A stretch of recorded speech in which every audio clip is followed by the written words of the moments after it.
Good morning, everybody. Today we will solve one very important problem on muff coupling.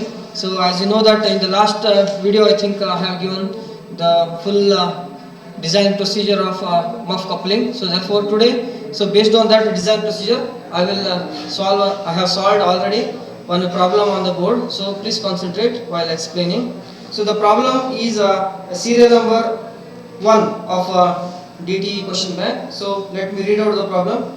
Design a muff coupling which is used to connect two steel shafts transmitting 40 kilowatt at 350 rpm. The material for the shafts and key is plain carbon steel, for which allowable shear stress and crushing stresses may be taken as 40 MPa and 80 MPa respectively. The material for the muff is cast iron, for which the allowable shear stress may be assumed as 15 MPa. So by reading that, you can understand that some of the given data which are given here are, you can list down like this. So please 1 minute. Okay. So in this I have written design a muff coupling. So as soon as you get this question, you can understand that yes, it is a design of a muff. Okay. So in this muff coupling, it is used to transmit a power of 40 kilowatt. Here we have to connect two shafts over a certain distance. Therefore we are using a muff coupling. Why? Because to connect the two shafts. Okay, so during the connection of a shaft, the shaft is transmitting a power of 40 kilowatt and the shaft is rotating at 350 rpm. The shaft is rotating at 350 rpm. So this is a common phenomenon, as you know, in many problems like keys and shaft also. Design of shafts also you have seen that when the power and N are given, you can easily calculate what? Power and N. What you can calculate? Torque. T can be calculated. So that is a basic equation which you have seen. And even you have solved many problems too. Okay. So in this, after that sentence, he says the material for the shafts and the key is a plain carbon steel. What does it indicate?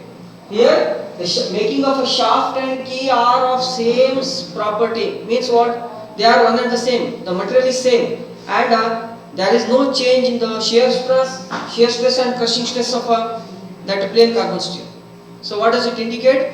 Whenever you want to design a shaft, this shear stress is used, and whenever you want to design a key, you have to use this shear stress only.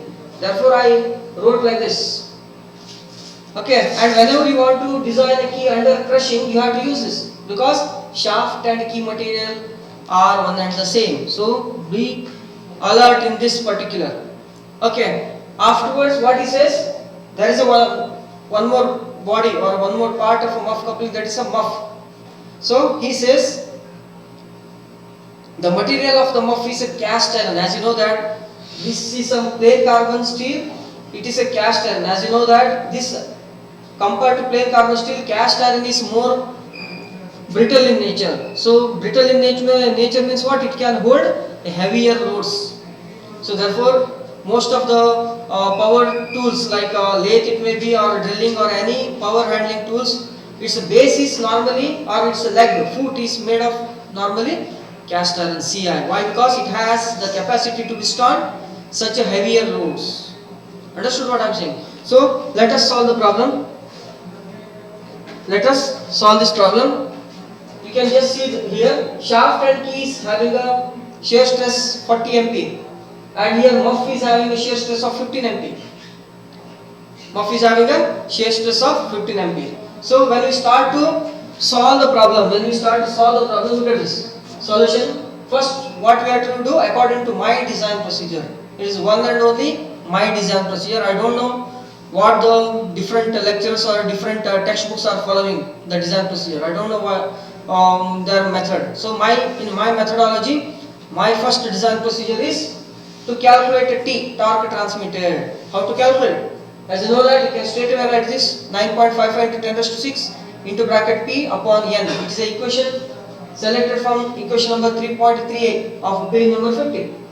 So as you know that, directly you can substitute the value of P. Don't take 40 into 10 raised to 3. It is of no use. When you refer this, you will come to know what the unit of P is. Understood? So afterwards, You can calculate these values and get the answer as torque transmitted with a power and speed of so much is 1.09 into 10 to 6 newtons meter mm of a shaft. This is a torque transmitted by the shaft.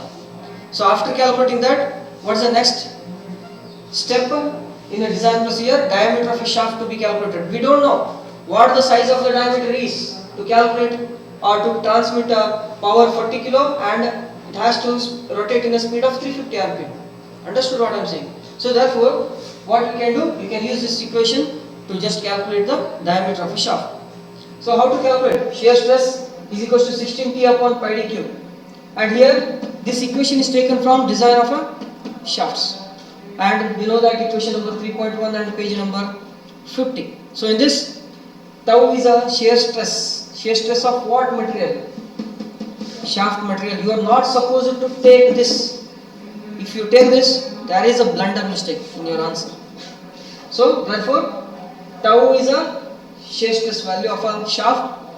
T is a torque transmitted. This calculated we have already. And pi into d cube. D means diameter of a shaft in the design of a shaft. So afterwards, after a rearrangement, d cube goes on the left hand side and tau bring back to the denominator side on the right hand side. So that 16T divided by pi into tau we are getting. So after substitutions of these values as per T is shaft, shear stress of a shaft, what we are getting ultimately 51.72 mm. So as you know that when we refer the standard sizes of a shaft which are available in the data and book of table number 3.5a of a page number 57, we can go with the standard shaft dia as 56. So this D, I have written here D as 56 mm. It is only for a chapter on design of a shafts. When we go for design of a muff, at the time you cannot take this D. It will nowhere be available in the design of a muff equations. Therefore, I have to consider this capital D as diameter of a shaft. Diameter of a shaft in the design of a muff. Diameter of a shaft in design of a muff. Therefore, capital D is taken as diameter of a shaft in the next coming design procedures. Okay, so afterwards, let me go with this side. Next, what we have to do? Design of a muff. Here comes design of a muff, and you know that it's a page number 252 of a 4th edition of data and book. 252. When you refer that, on the bottom side it is given as muff coupling. So, and in the 253 page number, figure 13.2, when we refer that, you will come to know some other parameters of a muff is also required here. D1 is outer diameter of a muff. D1 how to calculate 1.58 is the equation which is given in equation number 13.3c.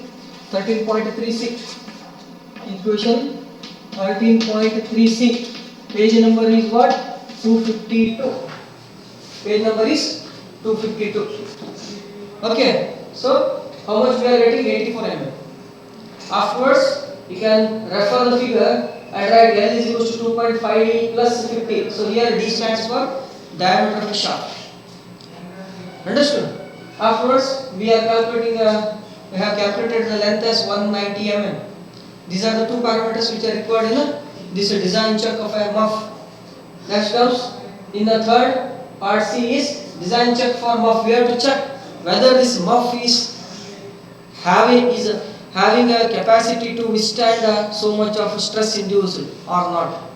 Whether it is failing or it is not failing, that need to be calculated. So how to calculate? So this is equation. This is equation. Tau is equals to 16T divided by pi d outer cube into bracket 1 upon 1 minus k raised to 4. Which equation it is? Diameter of a shaft. Just open up the equation number. In which equation you are getting these values? Equation number 3.4 I think. Equation number 3.4a of page number 50. Correct? Of page number 50 it is available. You just remember here it is again design of a shaft equation. Why we have taken this hollow type of a equations, hollow type of a shaft equation? Because as you know that if you take a muff, it is also treated as a hollow shaft. Outer diameter is d1, inner diameter is d. Inner diameter is equals to diameter of a shaft. Understood? So if you do not understand, please refer and do have a look at my previous video. Please go through that video. You will come to know why it is taken.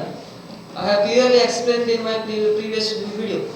Understood? So tau is taken as t divided by d outer cube. Here d outer cube I have written as same as the equation which is available in the data book. But you remember, you have to make a slight modification like this. Here k is d inner upon d outer.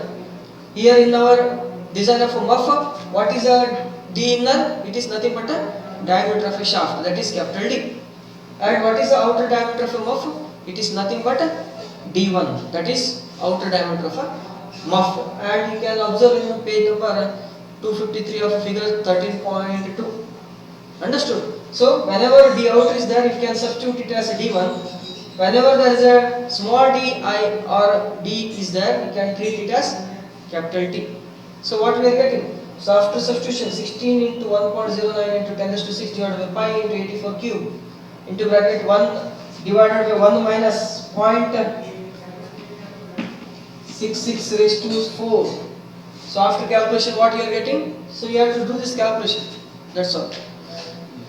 Okay, we are getting shear stress as 11.67 meganewton per meter square.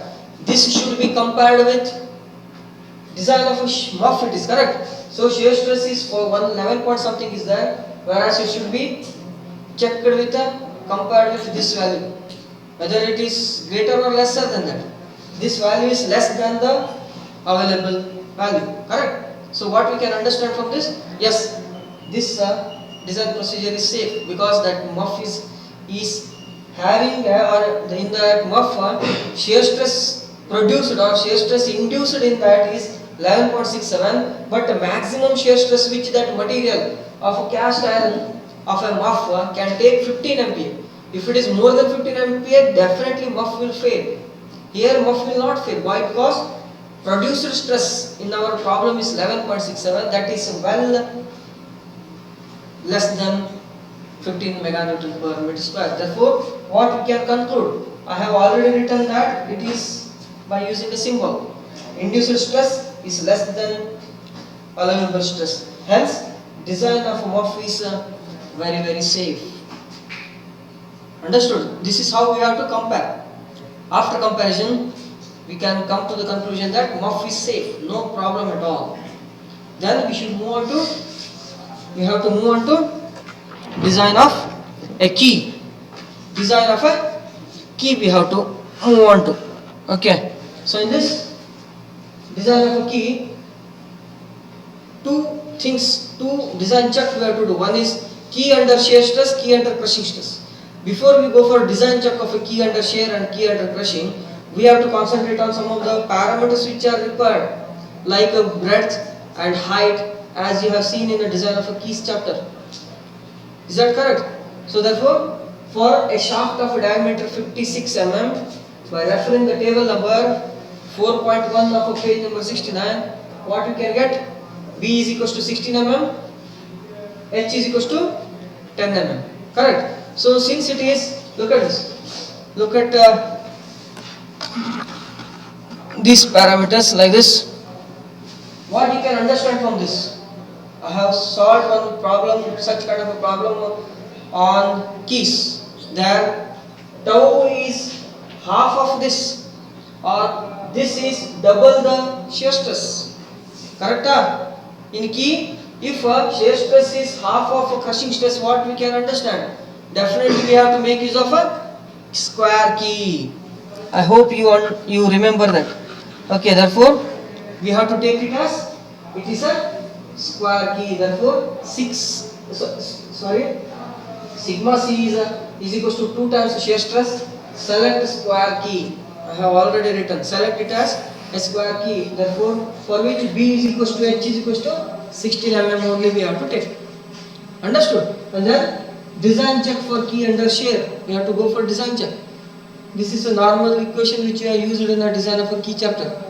Correct? T is equals to half into tau into D into D into L.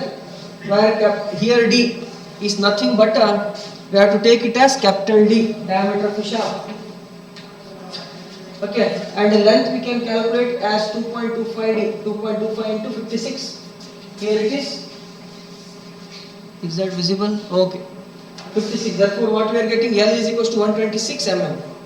Afterwards, you can substitute the values. 1.09 into 10 to 6. Half into tau we have to calculate it. Here we have to calculate this tau value.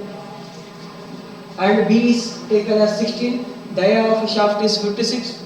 And length is 126 here we got. So that this we can rearrange. Here tau is there. Rest of these things should go to the left hand side so that it comes to the denominator side. This is multiplied with this. So it becomes 1.09 into 10 to 6 multiplied by 2 upon 16 into 56 into 126. So in this tau of a key material is what? 19.30 meganewton per meter square. It's a shear stress which is induced in a key. Shear stress in key. What we have to take? I have told you that design of a key. Shear stress is given as for key material 40 MPa is given, 40 meganewton per meter square. This should be compared. Hence, we can come to the conclusion that what is the conclusion? Induced stress is less than allowable stress. This is allowable, or we can call it as permissible, or we can call it as a safe stress, or we can take it as a design stress, which is given stress. So hence, design of a key under shear is safe. What we can conclude? Design of a key is safe in shearing. In the next step, we have to see design check for key under crushing. We have to see. So first you note down these parameters. Okay, afterwards we will go for next. So after design check for a key under shearing, we have to go for next design check of a key, that is design check for key under crushing. In design check for key under crushing, we have to check how much crushing stress is produced in keys. Okay, for which we can use the equation that is T is equal to 1 by 4 into sigma B1 into H into D into L. Okay, whereas small d is nothing but the diameter of a shaft, whereas in our equation of a design of a muff, we are taking capital D as a diameter of a shaft. Okay, so after substitution, T as 1.09 10 to 6, 1 by 4, sigma B1 we have to calculate here. We have to calculate sigma B1. H is substituted as 16. Why? Because though it is 10, we are taking it as square key. So it is taken as B is equals to H is equals to 16. And then the diameter of the shaft is 56 and length of our key is 126. Afterwards we can rearrange this. This is a thing which is required. So for which we can keep this sigma B1 on left hand side or right hand side only, and rest of the things like this one should go to here, denominator side, and this 4 should go to numerator side. So that what happens after rearrangement, what we can write 1.09 into 10 to 6 multiplied by 4 here upon 16 into 56 into 126. 15 into 56 into 126. So after calculation, what we are getting? Sigma B1 as a 38.61 meganewton per meter square, which should be compared with the 80 meganewton per meter square. Why? Because it's a design of a shaft and key having a sigma B1 as sigma B1. Now onwards you can take it as sigma B1 as 80 MPa. Therefore it should be compared with 80 MPa only. So in this what we can conclude? Induced stress is less than allowable stress. Induced stress is less than allowable stress. Hence what we can understand from that? Hence design of a key under crushing is safe. Here what you can understand? Design of a key which is undergoing for crushing stress will be safe and there will not be any failure of a key. So this is how we can solve the problems. So only 2 problems are there according to your question bank. If any slight modification or slight changes in the data are given in the examination, don't worry at all. Understood what I am saying? So one more thing is, if it is not given like this, suppose 30 and 80 or 50 and 80 at the time, without any hesitation you can take as it is. That is, you can take it as H value only. Don't take it as square key. So square key is taken only whenever it is 40 multiplied by 2 is equals to 80. 40-80 combination is given, then only you have to take. It is a typical problem. In this combination 40-80 are given, then you have to be alert in taking a square key. Understood? So I hope you can understand this problem and get the benefit of this video. So thank you for watching this and attending my class.